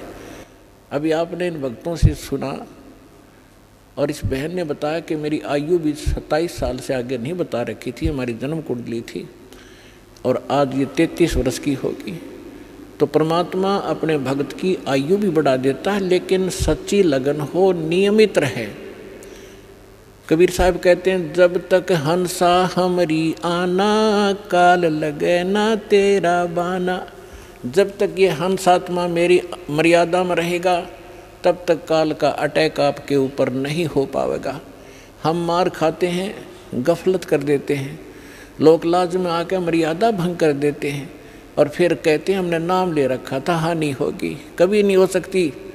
दास का 19 वर्ष से अनुभव है इस परमात्मा के मार्ग में। वैसे तो 1988 से दास जुड़ा है, लेकिन 1994 से गुरुदेव ने जब से आदेश दिया है नाम देने का, और दिन दिन भी भक्तों ने सच्चे दिल से भक्ति की है, आज उनके वारे न्यारे कर रखे हैं। तो हम मार खाते हैं अपनी नालायकी के कारण। जैसे सीता ने मार खाई थी, उसको बता दिया था कि इस रेखा से बाहर मत जाना, और उसने यही सोचा था क्या फ़र्क पड़ता है, अभी आटा दे के आ जाऊँगी वापस। ऐसी आई वापस, दुनिया का नाश करा दिया, और 12 वर्ष तक वहाँ पड़ी रही, सड़ती रही उस रावण की कैद में। तो पुण्यात्माओं, मर्यादा में रहना और भक्ति करना, 101 पीढ़ी पार हो जाएगी आपकी। बोलो सतगुरुदेव।